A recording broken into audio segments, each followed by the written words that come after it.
أعوذ بالله من الشيطان الرجيم. بسم الله الرحمن الرحيم. الحمد لله رب العالمين، والصلاة والسلام على سيدنا محمد سيد الأنبياء وخاتم المرسلين وعلى آله الطيبين الطاهرين. اللهم صل على محمد وآل محمد. Baada ya kumaliza kuzipitia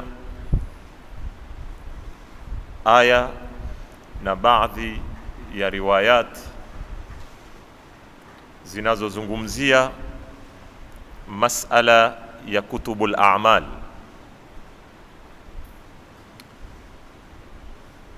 tulinena kuna muhimu kujadili baadhi ya mambo kwa ajili ya kuimaliza mada hii, ikiwa masala ya kwanza ambayo tumeanzia katika wiki iliyopita ni nini hakika ya zitabu za amali.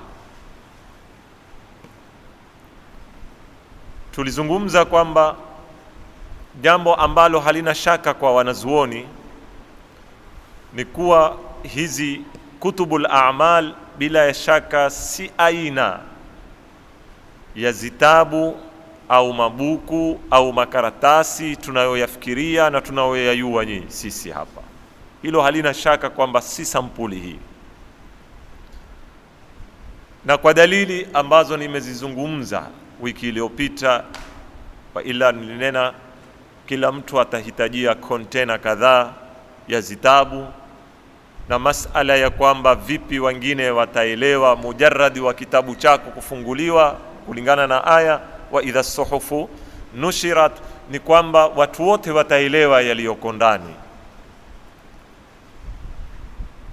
Sasa ikiwa kutubul a'mal siku ya kiyama si madaftari wala mafaili wala zitabu, kwa maana hii ni nini? Ndio nikamwambia nitatosheka na nadharia tatu. Nadharia ya kwanza ni nadharia ya Al-Faidhul Kashani katika tafsiri yake As-Safi. Nadharia ya pili ni nadharia ya Al-Allamatu Tabatabai katika tafsiri ya Al-Mizan, na nadharia ya tatu ni nadharia ya Sheikh Nasir Makarim Shirazi katika tafsiri yake Nafahatul Quran.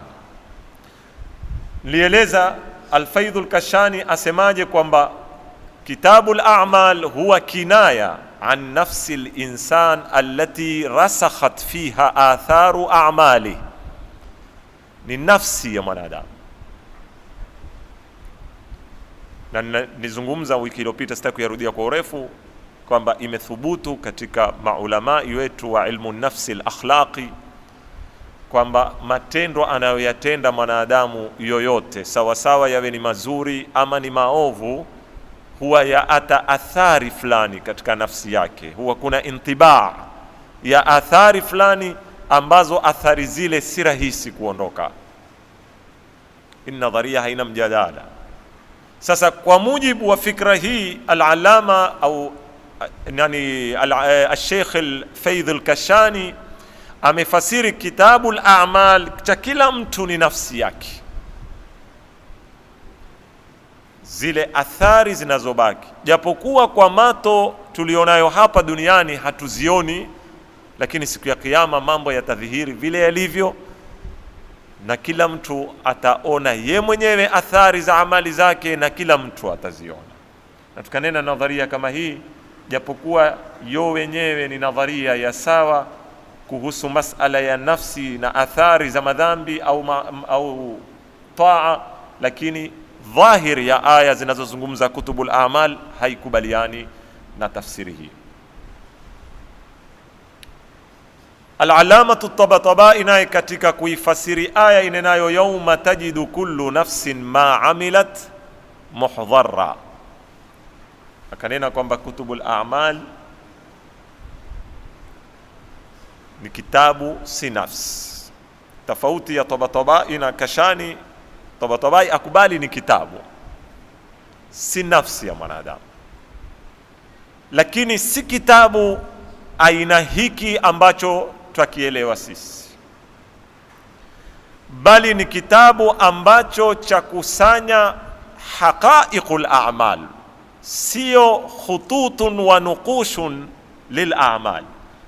Kitabu ulichonacho, niliwaambia wiki iliyopita, ni michoro.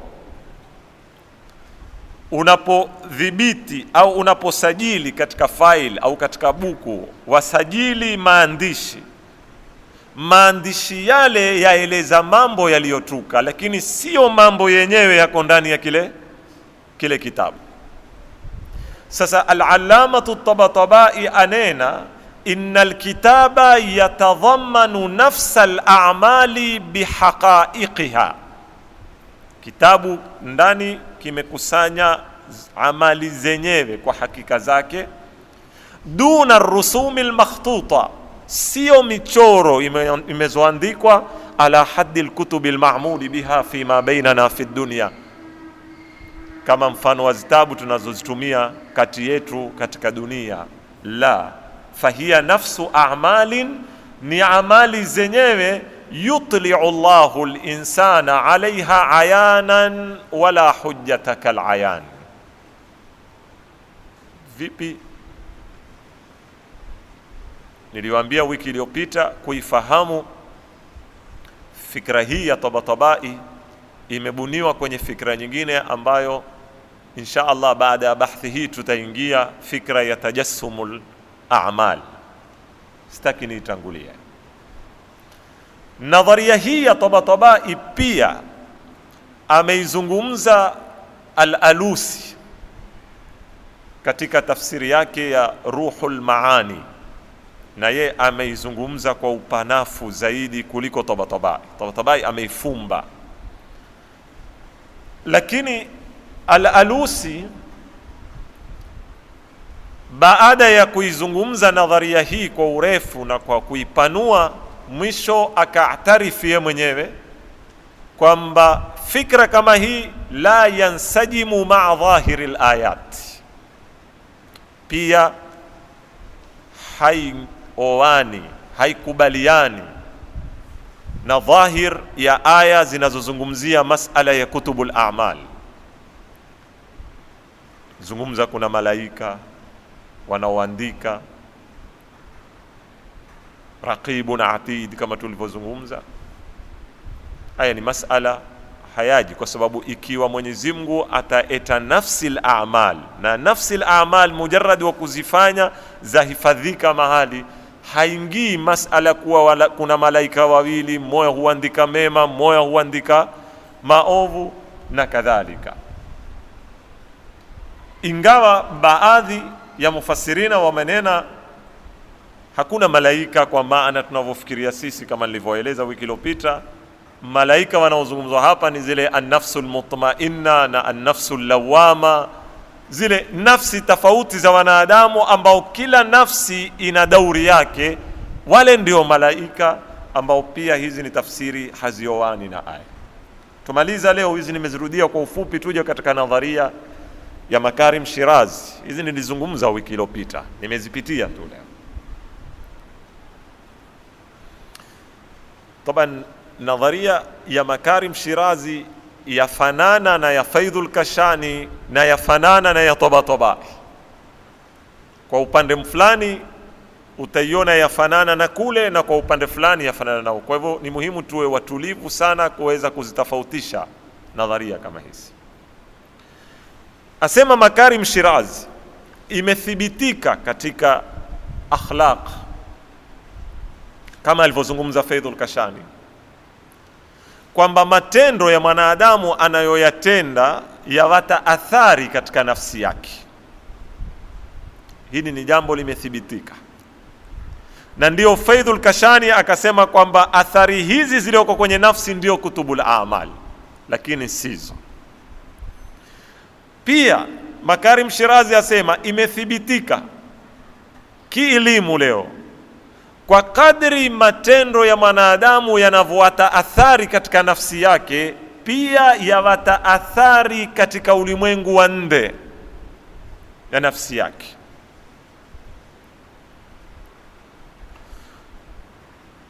Kwa ibara nyingine, Makarim Shirazi ataka kusema atharu a'mali al-insani ala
al-atharu an-nafsiyya wal-atharu al-kharijiyya.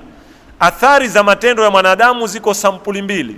Kuna athari ndani ya nafsi yake, kuna na athari nje ya nafsi yake. Akikusudia nje ulimwenguni, hewa, jabali, ardhi, pia kwa bakia athari ya matendo yetu. Hii ni masala ina ugumu. Mfano, leo katika upelelezi, na nimewahi kuyazungumza maneno haya katika baadhi ya darasa,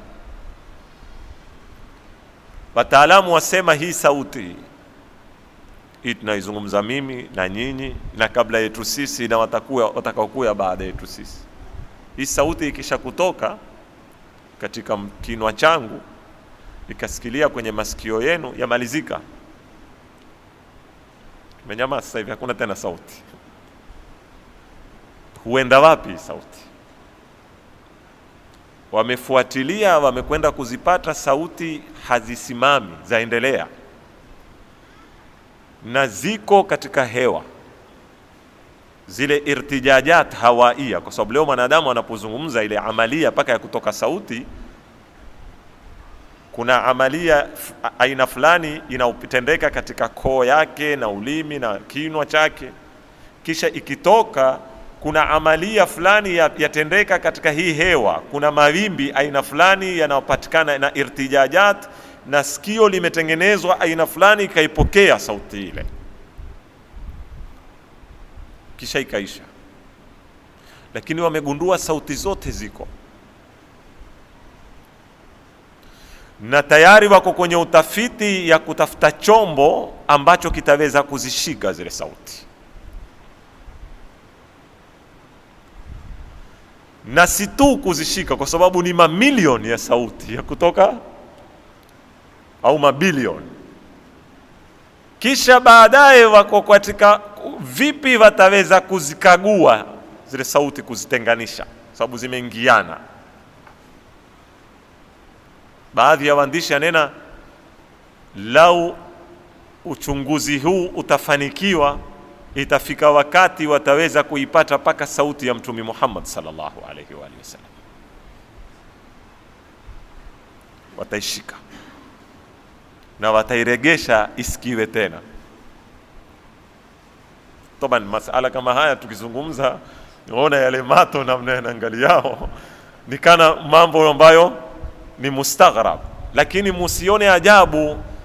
Leo mengi sisi tunayoyaishi hapa yako sawa kwetu, huyaona mambo ya kawaida. Haya lau aliketi mtu darasani akawa huzungumza kabla ya miaka 50, watu wangekukuta ziatu, wengine wakatoka wakanena, shekhe, leo kidogo nafikiri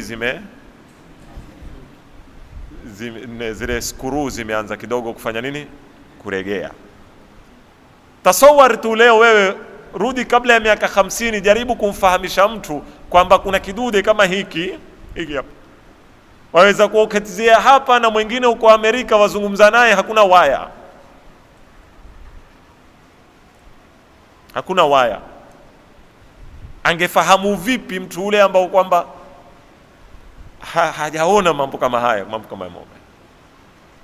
Tasawar leo wamwambia mtu hapa, waweza kuwa umehifadhi wewe muhadhara mzima wa saa, ukawasha bluetooth na mwenye simu ya pili akaweka on bluetooth, ikarushwa nyimbo au kasida au muhadhara wa saa nzima kutoka simu hii ukaenda kwenye simu ile, na katikati hakuna nini, hakuna waya. Yeye tu aweke on bluetooth yake na wewe uweke on usend, haingia kilini.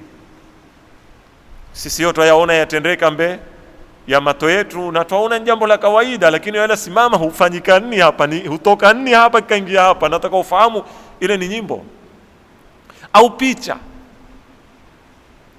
Mbao leo kuna mjadala mkubwa katika philosophy, ukirudi katika zitabu za philosophy, masala ya tahawulu almada ila taqa wa tahawulu taqa ila almada, mjadala mrefu kutoka katokina Ibn Sina, kwamba kweli hii kitu material, mada, chaweza kubadilika kikawa taqa, kikawa nguvu tu hivi bila ya kuwa na mwili. Mobile ya kuonesha, kwa sababu wewe picha ni material. Ile picha unapoirusha kwanza yabadilishwa, yatolewa kwenye mada, yafanywa nini, taqa, yapokewa na simu ya pili kwa taqa. Taqa ile ikipokewa yabadilishwa, yarudishwa, yafanywa nini, ni mada. Hii ndio wanaita nadharia tahawul almada ila taqa wa taqa ila ambao ulimwengu mzima leo umejengwa juu ya fikra hii, kwamba ulimwengu uko katika tahawulat, na hii maana ndio alalamu mutaghayyir wa kullu mutaghayyirin hadith. Ma maana taghayyur? Taghayyur ni nini? Ni hii, ni kitu chatoka kwenye material chenda kwenye power ama nguvu aina fulani, chabadilika tena, chatoka kwenye nguvu. Na ndio masala, ukiituma message wewe waandika ABCD, kisha yatoka, ikitoka pale wafikiri yatoka ABCD, andika salamu sana, baada ya salamu na kukumbusha mitingi ni kesho, wafikiri maneno yale ndio hutoka kwenye simu yakaenda kwenye simu nyingine. La, hubadilishwa zile zikawa ni taqa elektronia maalum, kisha ikapokewa kule, kisha ikarudi ikabadilishwa. Tusitoke kwenye mada. Haya ni masala lau yazungumzwa kabla ya miaka 50 40, yaweza kuonekana anaozungumza maneno kama haya ni mwandazimu. Elimu iko mbali na yatembea kwa kasi. Sasa nimetoa mfano wa sauti kwamba zimekwenda kushikwa, ziko, hawajajua tu namna ya kuzikagua na vipi watazirudisha. Ni maana mimi huona nikinena yamezie tu, ninaweza kunena kaona kwisha, na mnenena yashapotea. La, hayapotea. Athari za sauti zangu ziko katika wapi? Katika hewa, sio katika nafsi yangu, katika alamul al-kharij. Ndio maneno anenao Sheikh Makarim Shirazi, anena a'malul insani kama tatruku atharan fi nafsi al-insan aidan tatruku atharan fi al-alami al-khariji, pia zaata athari katika alami al-khariji. Afasiri alamu al-khariji wa maanisha nini? Anena al-fadha'u wal-hawa'u wal-ardh wal-jibal wal-bihar, zote hizi majabali, ardhi, hewa. Yani fatantaqishu fi a'maqi hadhihi almawjudat, athari huenda zikaingia kama kuitia nakshi katika ubao. Leo ubao leo ukiutia nakshi ukatoka picha ya ua, amali zetu huwata athar katika hizi ziumbe, katika miti, yale maeneo mtu anaofanya amali. Waliyadhu billah, ikiwa ni maasiya, amezini katika maeneo yale, amejepa, amefanya kitendo chochote akaondoka, yeye huona kuisha tendo lile la hata athari kwenye kile kitanda kilioko pale, kwenye zile kuta zilioko pale, kwenye ardhi iliyoko pale, kwenye hewa iliyoko pale. Fatantaqish, kama vile swala pia, kama vile ibada. Fatantaqishu fi a'maqi hadhihi almawjudat, zikachapika katika ukweto wa ziumbe hizi, biwasitati qiwa alami alwujudi walmalaika. Sawa sawa kuchapishika kule kwenye zile ziumbe ni kupitia utendakazi wa maumbile au kupitia malaika ambao wameankuliwa kiraman katibin. Mwangalie Sheikh Makarim Shirazi yuwaja wapi? Yuwaja kabisa kukuonesha malaika akiandika huandika wapi. Ni wakati lile tendo unapolitenda karibu na jabali likachapishika kwenye jabali, ima kuchapishika kwake ni utendakazi wa maumbile alivyoyaumba Mwenyezi Mungu, au ni utendakazi wa malaika wamezopewa jukumu ya kufanya kazi hilo, imma biwasitati qiwa alami alwujudi wal malaika wa yawm alqiyama. Sasa atuambia siku ya kiyama, yukshafu anha alhujub wa tadhharu lilayan wa tu'ta likulli insan.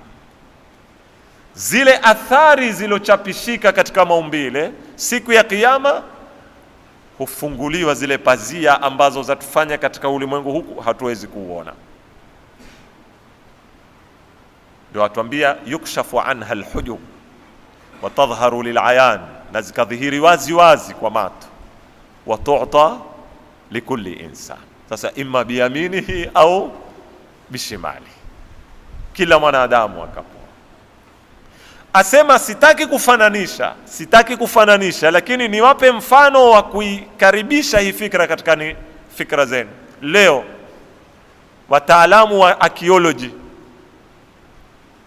wakitaka kusoma taifa limezotoweka ulimwenguni lenye miaka 1000 limetoweka, lakini leo waweza kupata kuna baadhi ya mataifa, hususan ukiangalia hizi documentary, wamepitiwa na miaka 1000 au 2000, kina awa Babylon kina nani, utasikia wataalamu wa kuelezea tarehe yao, na walikuwa wakivaa vipi, na walikuwa wakipika vipi, na zombo zao walikifanya, kuzipata wapi zile, ikiwa watu wametoweka, hakuna zitabu zinazoeleza historia yao. Wenda wapi kusoma? Wenda kuisoma ardhi walioishi. Sisi leo baada ya miaka 1000 wakaja archaeologist wakasoma katika hii ardhi tulioishi sisi, waweza kujua mengi ya Waswahili walikuwa wakiishi vipi, wakijenga vipi, tamaduni zao zilikuwa ni vipi, kupitia jiwe.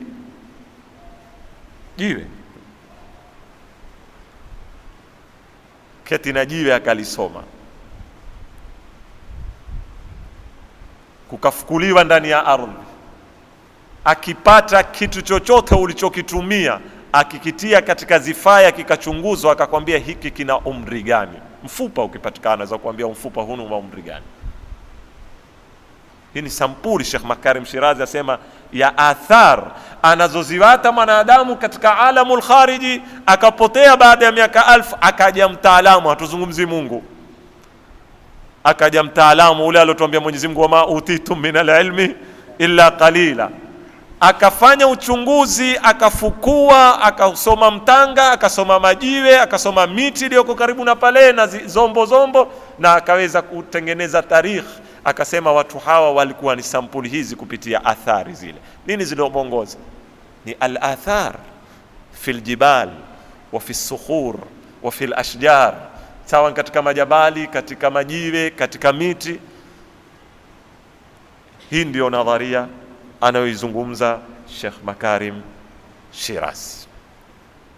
Kwa hivyo wakusudia kutubul a'mal si athari za kinafsi kama alivyozungumza nani Faidhul Kashani, wala siku yaeta matendo yo wenyewe kama alivyozungumza nani Tabai, bali zitaetwa athar, si matendo, lakini si athari za kinafsi, ni athari ziliyoko nde ya nafsi ya mwanadamu, katika jiwe, katika nini. Na tuweza kuitilia mkazo nadharia hii tukizungumza idha zulzilatil ardu zilzalaha wa akhrajatil ardu athqalaha wa qala al insanu ma laha yawma idhin tuhaddithu akhbaraha. Siku hiyo ardhi itazungumza habari zilotendeka juu yake. Itazungumza vipi ardhi? Itazungumza, bila shaka Mungu aweza kuifanya ardhi izungumze, itoe sauti kama mti ulotoa sauti ukazungumza na Nabii Allah Musa. Lakini ndio maana ya kuzungumza hapa. Ama kuzungumza ni kwa maana ardhi itaonesha athari ya matendo yalotendeka juu yake, ikiwa ni moja katika kitabul a'mal. Yawma idhin tuhaddithu al-ardhu, tuhaddithu dhamir yarudi kwenye ardh. Yawma idhin tuhaddithu akhbaraha bi anna rabbaka awha laha. Hii ni katika mfano waweza kutumiwa katika dalili za Qur'an.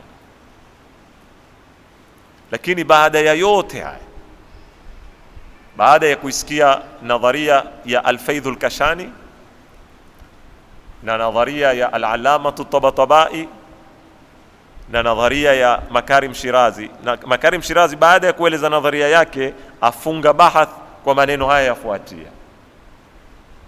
Anena la naqulu inna kutub al-a'mali yawm al-qiyama ala hadhihi surati tamaman. Sitaki munifahamu, asema Makarim Shirazi, siko hapo, siko kwenye kueleza kwamba zitabu za amali siku ya kiyama ndivyo hivi ninavyoelezea mimi tamaman. La, najaribu tu. Sikukubaliana na fikra ya Faidhul Kashani, sikukubaliana na fikra ya Al-Allama Tabatabai, na hii yangu pia usiipokee 100%. Kwa nini? Asema liannana la nudriku min haqaiqi hadha alalam illa nazran qalila. Asema kwa sababu sisi, au nazran yasira, hatufahamu ulimwengu wa kiyama kihakika isipokuwa kwa uchache sana. Tunapozungumza kiyama tunataka kuzungumza ulimwengu ambao hatujafika. Ni kama mtu aliyokuweko kabla ya miaka 1000 ataka kuzungumza dunia yeo iliposikilia kwa teknolojia yake hapa ilipofika, angezungumza vipi wakati ule na angefahamika vipi?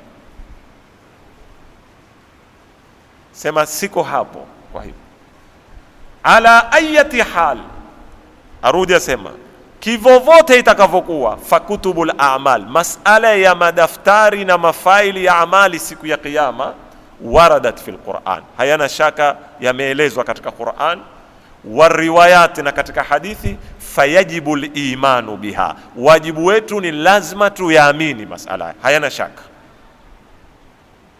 Si masala tuweza kukhtalifiana tukaamini tusiamini, la.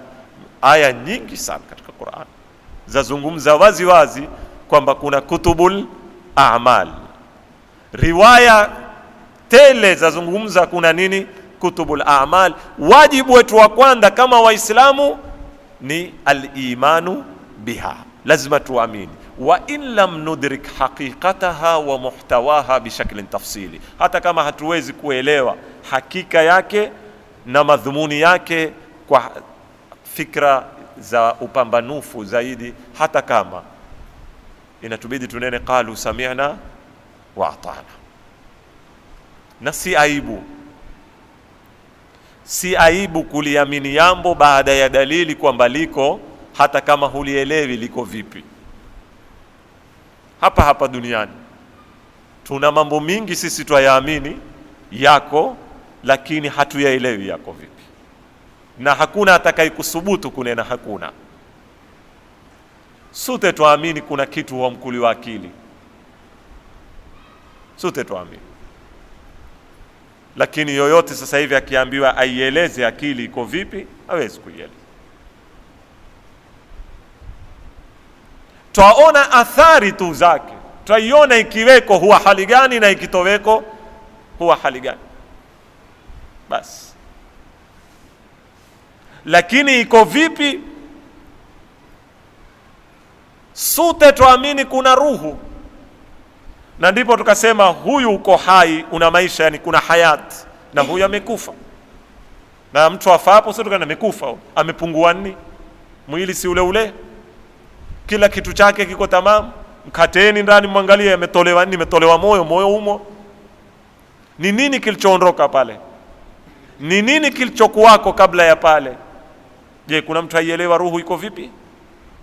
Kuna mtu aielewa maisha yako vipi ili aielewe mauti? Lakini kuna mtu aweza kusubutu akanena hakuna maisha wala hakuna mauti duniani?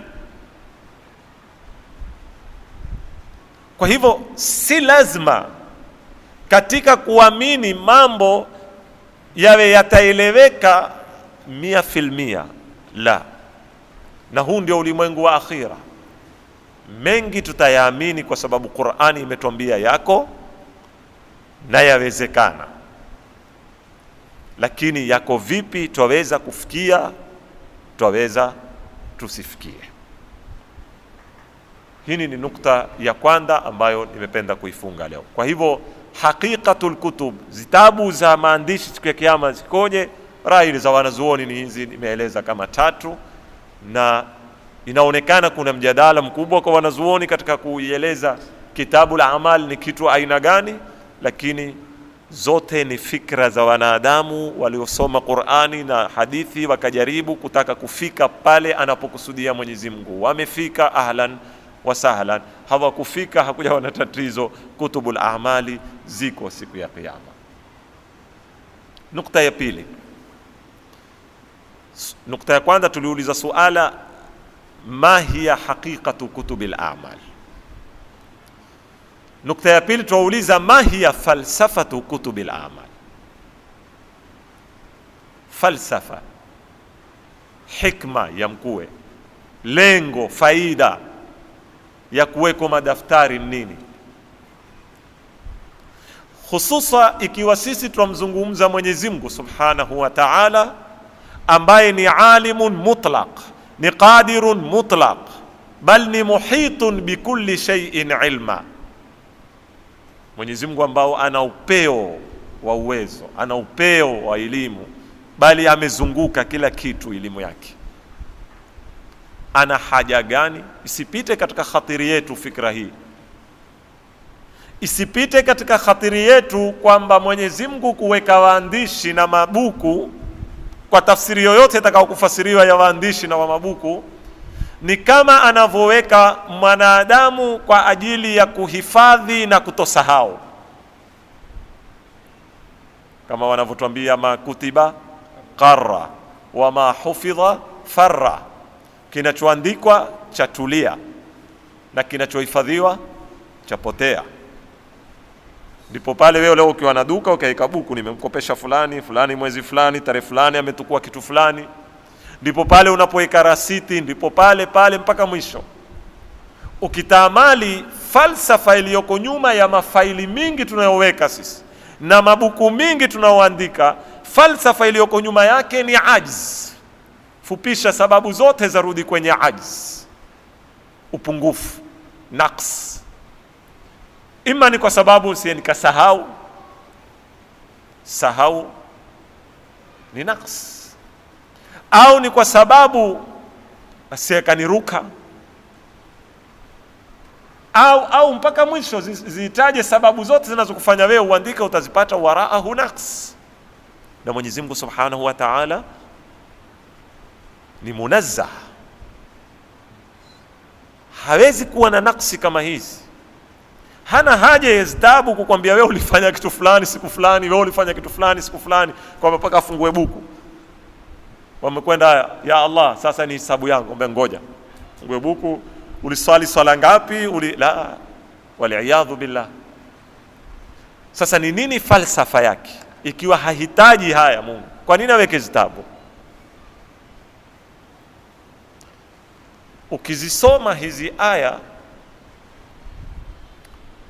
zinazozungumza masala ya kutubul a'mal na sampuli ya kuandikwa, na kwamba la yatruku saghiratan wala kabiratan illa ahsaha, haiwati chochote. Ukiketi kwa makini ukazipitia zile aya, siwezi kuzirudia tena, tukafungua darasa la pili, na nimezipitia na nyinyi kwa sababu ya kunena tujitayarishe kuja katika hii mijadala, utazipata zina malengo kama anavyosema, zina falsafa tarbawiya. Malengo yake ni hapa duniani kuliko kwenye kuwa ni akhira. Malengo ya aya zile zaidi ni katika kumlea mwanadamu hapa duniani kabla hajafika akhira. Yoyote katika nyinyi ajaribu, na nyingi katika aya za kiyama ziko na malengo haya.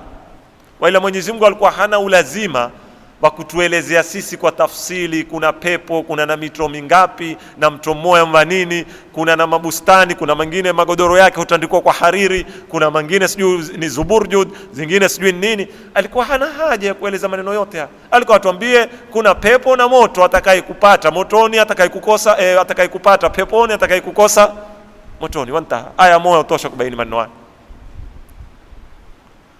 Lakini hala ziangalie aya mara kwa mara, Mungu hurudia. Ima hurudi kwa ndia ya kukutia tamaa. Soma ukasikia hurul aini, matunda, matufaha, mate yakawa yamekuya mdomoni, mato yamekutoka. Kisikia mpaka angalia, Mwenyezi Mungu ameingia, amjua mwanadamu, ndiye aliyemuumba, amjua tamaa za mwanadamu ziko wapi. Ufikisha katika Qur'ani mtu aweza kuona ni mambo gani haya. Mwenyezi Mungu ameingia kumsifu mwanamke wa peponi mpaka sampuli ya kifua chake kiko aina gani, mpaka kafika wakati kanena uruban atraba. Nenda kaangalia zitabu za tafsiri, nini maana ya atraba, nini maana ya atraba. Utakuta mwanazuoni wakwambia atraba ni sifa fulani ya mwanamke mwenye kifua aina fulani. Kuna nini gani mpaka kuja kuzungumzwa masala ya, sababu yeye atuyua sisi ametuumba tuna shahawati. Sheikh cha kuyasikia masikio huwa yamefanya nini, yamesimama. Mambo mazuri huko. Sasa mambo mazuri, kisha utaona aya ile ile amekwambia, amekusifia hurul aini wako vipi, lam yatmithunna insun wala jan, hawaya dara. Lakini kisha kwambia ni watu nani tapata mambo hayo, ni ashabi al-yamin. Amerudi kwenye zitabu, ni wale watakao kupokea zitabu zao kwa mkono wa kulia. Vipi watapokea zitabu kwa mkono wa kulia? Wakiwa watatenda mambo mema. Utarudi utapiga break, mato kidogo utayapunguza kasi, na mate utamiza katiti. Kalama kwanza mpaka tufanye nini, mpaka kuswaliwe. Utakusukuma, na mimi si swali bwana, watandreka swali. Utakuta ni ahdafun tarbawiya, ni kukusukuma wewe, ima wende katika kufanya mazuri au ukome katika kufanya nini, mabaya. Kama wakati anapokuja kuzungumza nyoka wa motoni, adhabu za motoni, zakula zinazoliwa motoni, zote hizi tunataka tukizisoma zaidi tuzisome kwa masikio ya tarbawia kuliko masikio ya maarifia. Sisemi maarifa hayafai, lakini utakuta sisi sote tuna tabia moja, sote, mimi ninao na nyinyi.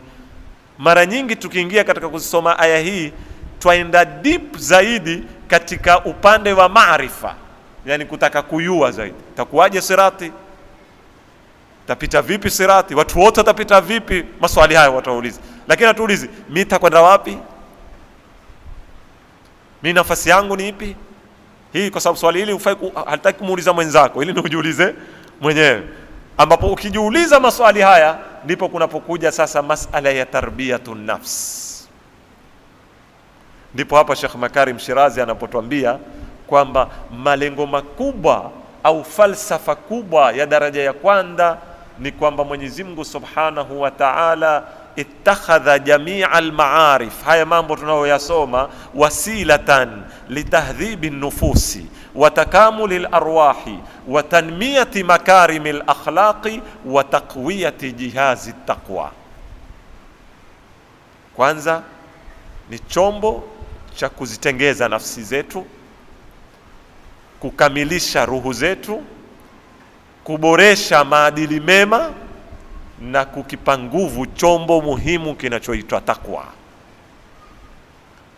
Chombo hiki ukiketi ukisoma Qur'ani ukakisikizisha aya za pepo na starehe zake, chapata nguvu kukusukuma ufanye taa.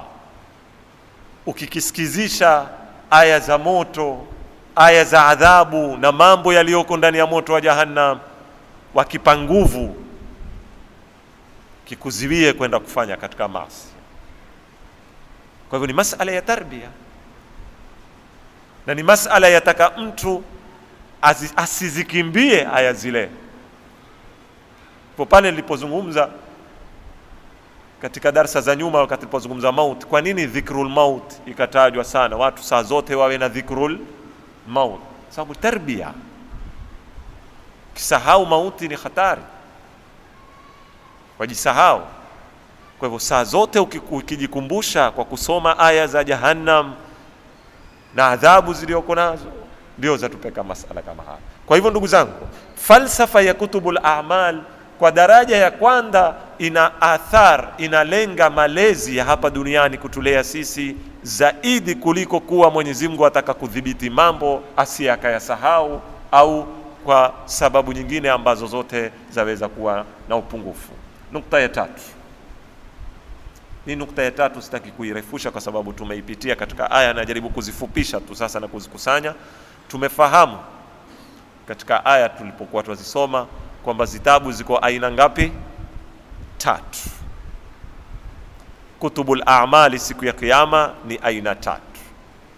Kuna kitabu cha kila mtu binafsi, na hii kuna baadhi ya aya utaziona, wa kulla insanin alzamnahu ta'irahu, kila mmoja ana kitabu chake fi unuqi.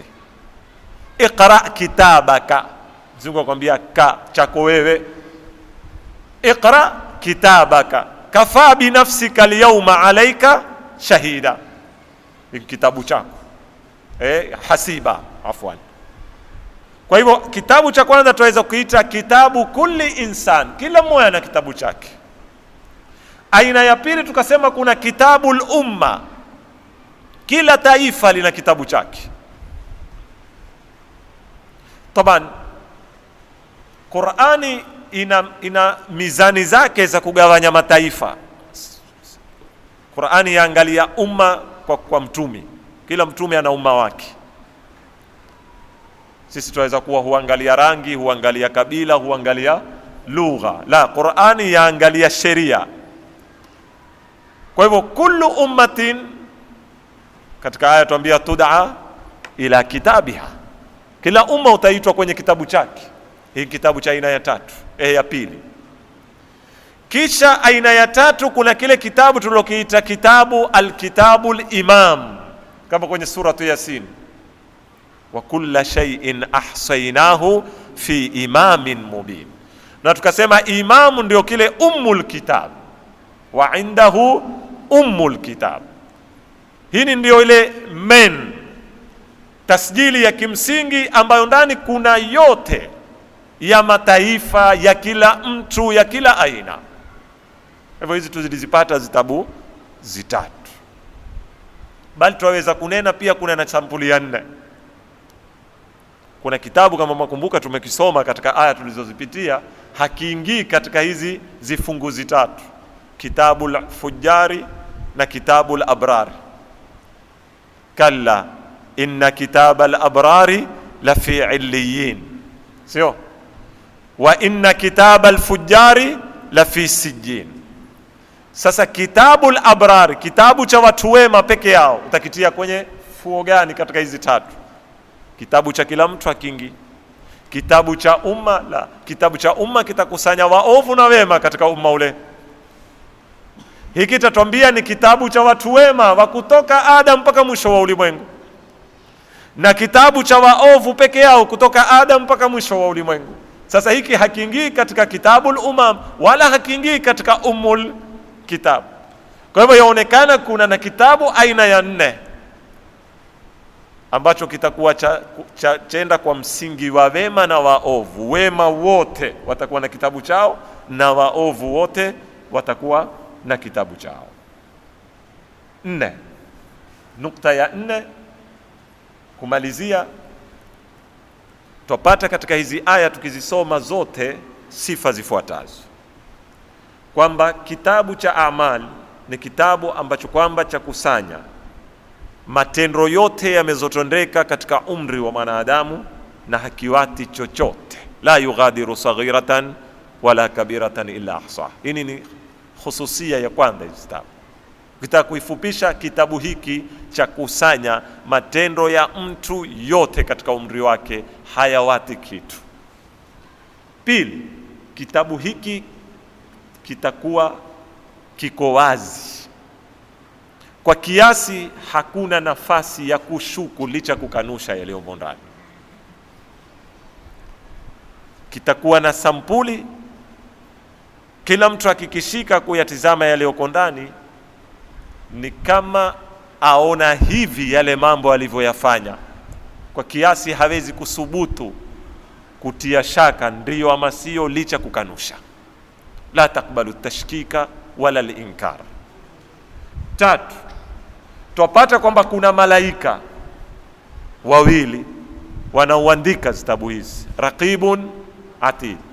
Kwa ikhtilafu za wanazuoni, ni wao peke yao au kuna wengine hungia kwa juti, kuna wa usiku, kuna wa nini, wa mtana, lakini wako malaika ambao Mwenyezi Mungu kazi yao amewakilisha kuandika. Na katika baadhi ya riwayat tufahamu kwamba malaika hawa wana wasaidizi.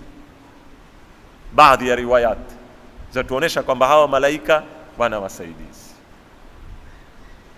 Mwisho, baadhi ya riwayat zatuambia katika hawa waandishi malaika wako sampuli mbili.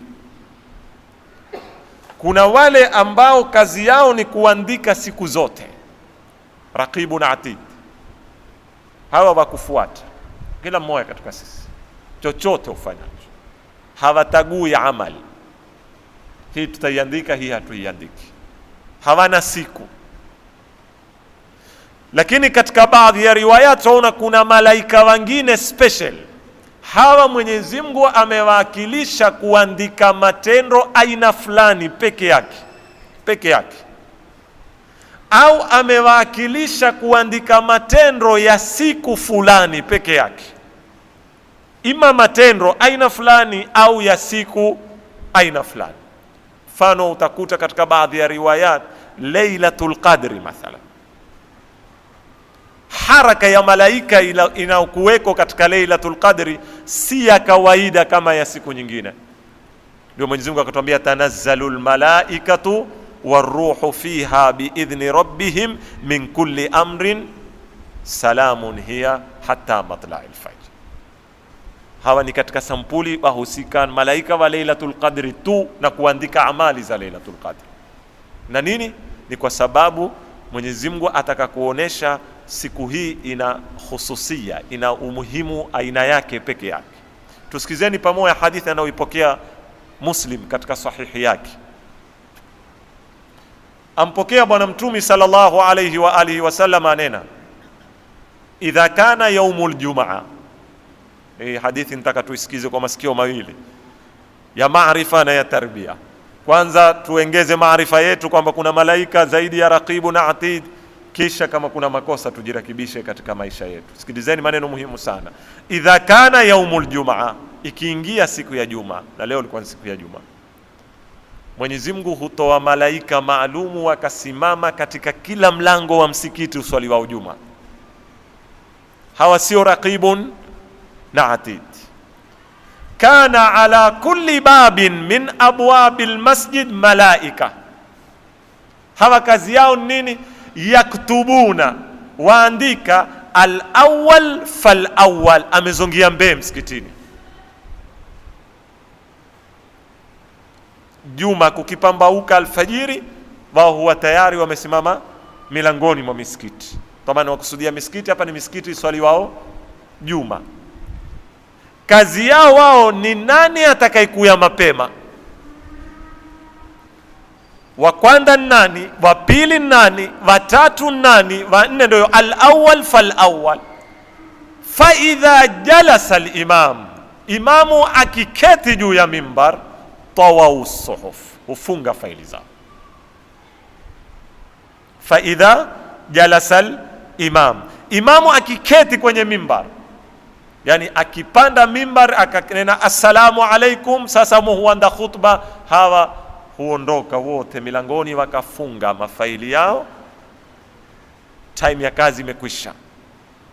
Fa idha jalasa al-imamu tawau suhuf wajau yastami'una dhikr, na wao wakaingia msikitini wakaketi kusikiza khutba. Yastami'una dhikr, dhikri ni ile aliyotuambia Mwenyezi Mungu idha nudiya lis-salati min yawmil jum'a fas'au ila dhikrillah wa dharul bay'. Sasa katika hadithi hii twaona hawa si raqibun na atida, na kazi yao siku ya nini, ya juma, na linaowahusu wao si ule usoma suratul kahfi, wao wausikikamwe kule msikitini ufanywa nini,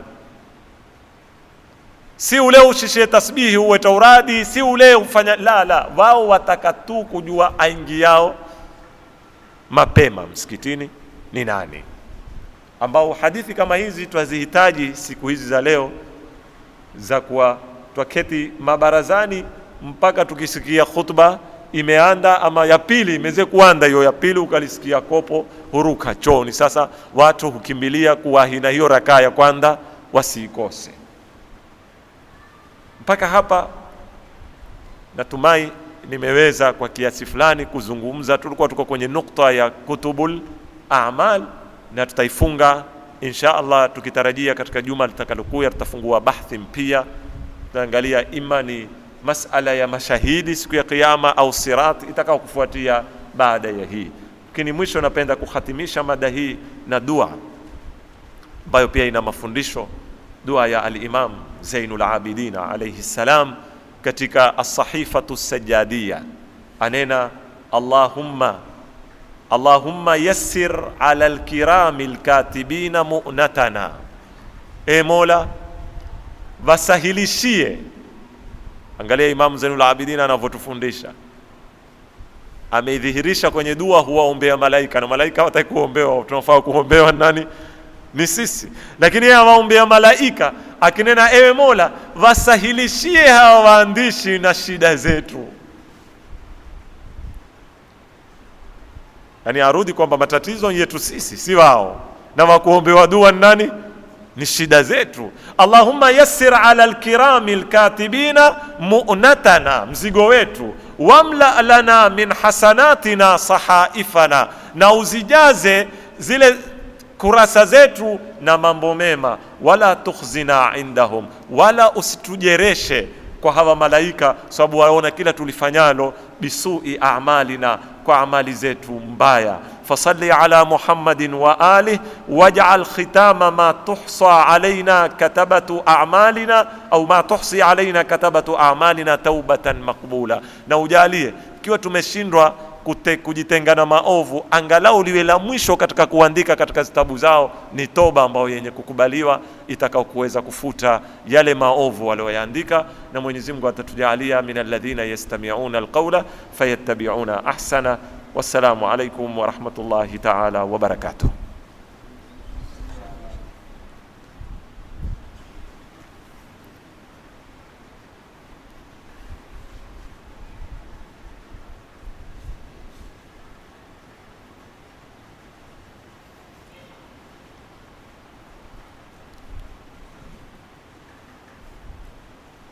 Hakuna swali, tufungeni. Naam. Naam.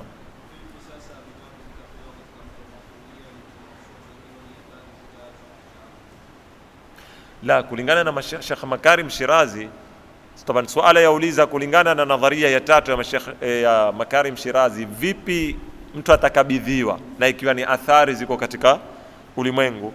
Kulingana nilivyomfahamu mimi Makarim Shirazi ni kwamba athari zile zitatolewa pale. Athari ile iliyoko katika jiwe, iliyoko katika mti, iliyoko katika hewa itatolewa, zikusanywe, akabidhiwe mtu.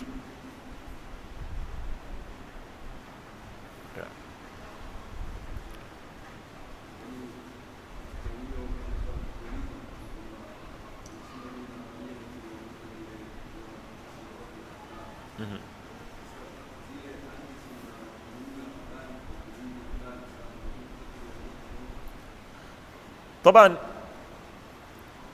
suala uliza kwamba nadharia hii ya tatu mimi nimezungumza kwamba yatiliwa nguvu na aya inenayo yawma idhin tuhadithu akhbar, kwamba ardhi itazungumza habari. Suala uliza huyu kwamba ardhi itazungumza habari, haitotoa athari, sio? Habari nini? Habari itakao kuzungumza ardhi ni yale matendo yaliyotendeka.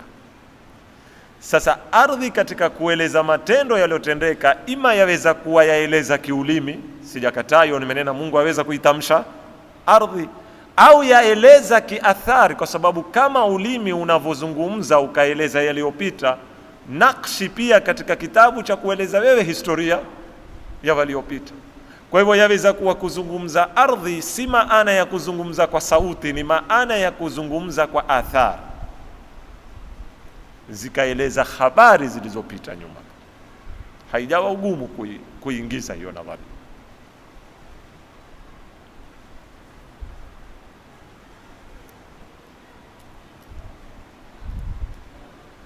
Naam, tafadhali. Hiyo huko mbali kukusikia ntabu huko.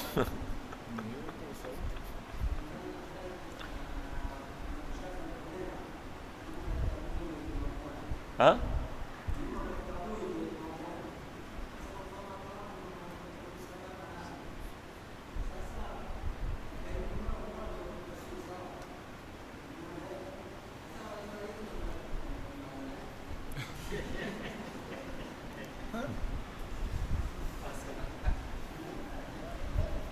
Taban mimi sitaki kuingia katika kunena juma la fulani ndio litasihi, juma la fulani halisihi, itakuwa ni balaya hiyo ha? Lakini nitazungumza kulingana na misingi ya kifikihi. Kama ulivyouliza wewe kwamba Imam Shafi anena juma ni moya katika mui. Sasa kwa tutaona kuna majuma karibu 7 au 8. Ni bila shaka ni kwamba moya katika haya 7 ndio yatasihi. Kwanza tunapenda kusahihisha suala kidogo, tuiweke katika mizani ya kifikihi. Wanazuoni wanaonena juma lazima liwe moya, hawashartizi mui, hawashartizi muhimu, washartiza masafa. Nafikiri umenifahamu. Muhimu ni masafa baina ya juma la kwanza na juma la pili, lazima kuwe na masafa fulani ndio lipate kusihi la pili, sawa iwe ni katika mui au si katika mui.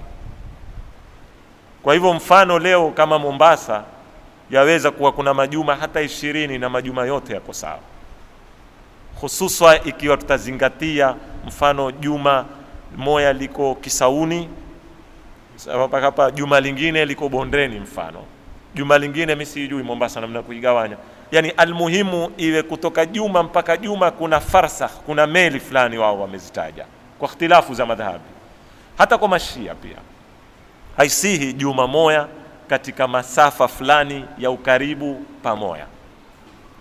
Kwa hivyo tu kwanza napenda kusahihisha hapa kwamba ni mui. Mathalan hapa na Matondoni kwa fikra ya Kishia haisihi juma la pili, pamoja na kwamba Matondoni na Amu ni mbali. Hapa na Shela pia, kwa sababu ukitukua masafa wanaoyataja wanazuoni ya kifarsa haifiki. Umenifahamu? Ambapo masafa yale yaweza kuwa Mombasa, ndani ya mui wa Mombasa kukawa na majuma 3 4. Sasa kipimo si mui, kipimo ni masafa. Ama ikiwa sasa watu wakakhalifu, na haya ni mambo kusema ukweli ya kusikitisha, na nafikiri katika ile nukta alikuwa nikizungumza leo Juma moja ni hii: kuna haja leo ya kupigwa msasa sisi twenda kwa madhahabi gani na tuamfuata nani. Manake namna kunavyokwenda kwa endewa kimseto, namna kunavyokuendewa kwa endewa madhahabi ya mseto. Manake utakuta hili la Imam Shafi, lile lingine sijui la nani, lile lingine. Mathalan mfano hapa utakuta fujo siku za Ramadhani na Eid kuhusu masala ya mwezi. Taban katika masala ya mwezi wako wanenao mwezi uonekanapo ufuatwe, wako wanenao la, kila mtu una matali yake. Lakini watu hawajiulizi sisi Imam Shafi hunena nini. Kila mmoja mwanachuoni hutoa fatwa tu, lakini kumezunguliwa siku hizi kuna mawasiliano sijui kuna nini, ndio, lakini Imam Shafi unena nini? Wewe ni mukallid. Hii tatizo hili pia. Sasa ukiangalia utaona tumekuwa twenda kimiseto. Na mambo mengi kuuliza Imam Shafi sivyo anavyosema hapa, mbona watu wenda hivi? Ni masala yana matatu. Lakini hata kwetu lau kutasimamishwa majuma mawili au matatu katika yale masafa ambayo hayafai kusimamishwa, yaweza kuwa yote ni batil na laweza kuwa lingine. Na kupa msingi wa kifiqhi ni kwamba sikwambii ni lipi litasihi, na sitaki kutukulia kutakuwa ni 100 mita. Manake apijao takbiratul ihram wa kwanza juma lake sahihi kulingana na fatwa za imamia, yakiswaliwa majuma matatu kwa pamoja, ule atakayekupiga mbee takbiratul ihram ya kufunga swala kuliko wale wengine, lile ndio litasihi, yale mengine ni nini? Ni batil. Wakipiga pamoja wakashuka sarka, yote batil kulingana na madhhabi ya imamia. Nazungumza imamia. Ama kuhusu kwa Imam Shafi'i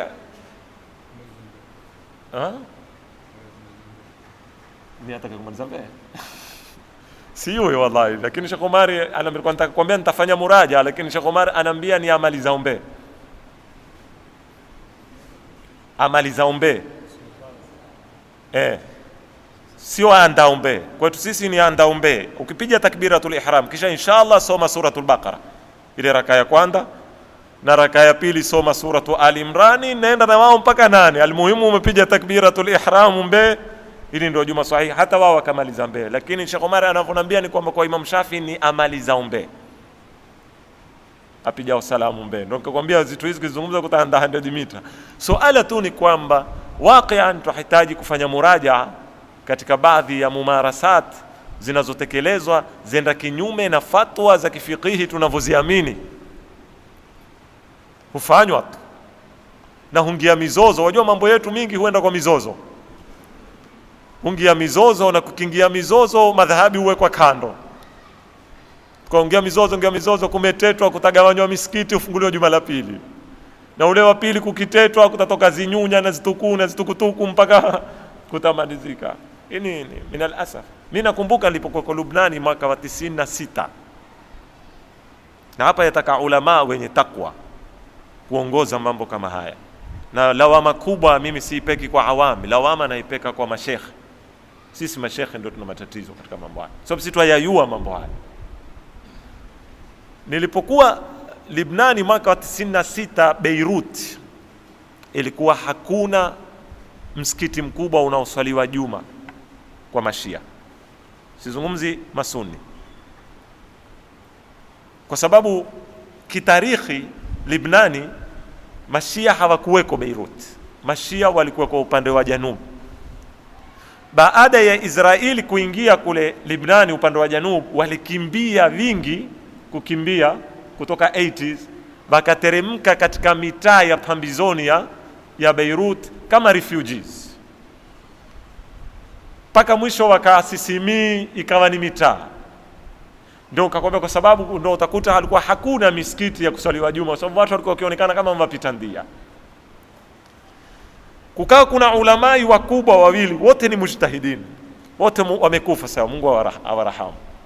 Said Muhammad Hussein Fadhlullah ambaye ni marja, na Sheikh Muhammad Mahdi Shamsuddin ambao ni classmate wake, wamesoma pamoja kwa Said al-Khoi, wamehitimu pamoja, wote ni mujtahidin. Sheikh Muhammad Mahdi Shamsuddin ndio alikuwa raisi wa baraza la Kiislamu la Kishia Libnani. Said Muhammad Hussein Fadhlullah alikuwa ni marja tu, hana cheo katika serikali. Wote wawili wakajenga misikiti kwa mara moja, walianza bila kujuana, na lengo lao ilikuwa ni kusimamisha swala ya Juma. Yote misikiti ukenda iko sasa yao. Na wao hawa walikuwa marafiki sana walipotoka Najaf. Walikuwa watu watatu wao. Mmoja ni Said Shahid. Hata waliandisha gazeti wakiwa na umri wa miaka 16, 17 wakiandika magazeti kwa mikono. Wakiandika kwa mkono wakigawanya. Kisha walikuja wakapishana. Said Muhammad Hussein Fadhlullah na Muhammad Mahdi Shamsuddin waligongana katika sampuli ya kuiongoza Libnani. Said Muhammad Hussein Fadhlullah aamini katika itikadi zake na mifumo yake ya da'wa, aamini kufanya kazi karibu na serikali ni kununuliwa, kuweza kuuongoza Uislamu kisawasawa ni kutoingia tini ya zombo zinazolipwa na serikali. Imani yake ni hiyo. Sheikh Muhammad Mahdi Shamsuddin akawa yuamini kwamba kuingia ndani ya serikali itaweza kuwasaidia zaidi kuliko nde, ndio akakubali kuwa chairman wa baraza kuu ambalo hutauliwa na serikali na hulipwa kama hawa wetu walioko huko wa SUPKEM na Sheikhul Azhar na mpaka mwisho. Wakapishana hapo, wakapishana mpaka wakafika wakati, kusema ule ukweli, wakakhtalifiana kiasi kikubwa sana kimitazamo, mikubwa sana, mpaka kukawa na hasasia baina ya wafuasi wa hawa na hawa. Na kupa hii picture uelewe shekhe wakati anavyoiweka takwa hata wakati wa kwamba ikhtilafu, lakini fiqhi lazima ifuatwe. Zita hizo walizokuwa nazo mimi nimezishuhudia ni zikali sana, kwa kiasi ikafika wakati hauza za huku hawendi hauza za huku na hauza za huku hawendi hauza za huku. Wakajenga msikiti pamoja. Kwa bahati mzuri wa Said Muhammad Hussein Fadhlullah ukamalizika haraka, akaanza kuswali Juma. Sheikh Muhammad Mahdi Shamsuddin hakuswali Juma, hakuswali Juma. Aliumaliza msikiti ulibaki kuketi, na mpaka yeye uketizie umebaki waswaliwa swala za, lakini si msikiti wa kuswali swala za kawaida ulikuwa. Maana yake ni msikiti kama una Said Muhammad Hussein Fadhlullah, ni msikiti wa swali watu 1030, umejengwa na Bahman, waswali watu Masjidul Hasanain 1030 kwa mara moja waingia ndani. Na ule wa pili nkipimo iko hala tasawwar wewe mwenyewe, msikiti wa kutukua watu 1030 ni msikiti aina gani? Ni swafa mara ngapi hii? Hapa kukia mpaka kule nyuma ni 1500 kwa hesabu hapa mbeo swali watu 500 600, kule nyuma za kuswali paka 700 800, ipe mpaka 1500. Lakini maadamu Said Fadhlullah ashaanza Juma na masafa baina ya msikiti wa Sheikh Muhammad Mahdi nao nini hayakamiliki kumruhusu aweke Juma la pili, hakuweka, na mpaka leo hapo kutoka 96 umeiona hii picture, pamoja na ikhtilafu hizo nilokueleza zilizokuweko kiasi hiko. Lakini sisi utakuta leo tukikhtalifiana kati ule usimamisha Juma, ule usimamisha Juma, ule usimamisha, bila ya kuangalia misingi ya kifikihi na ahkamu za kisharia za tuambia nini. Shukran.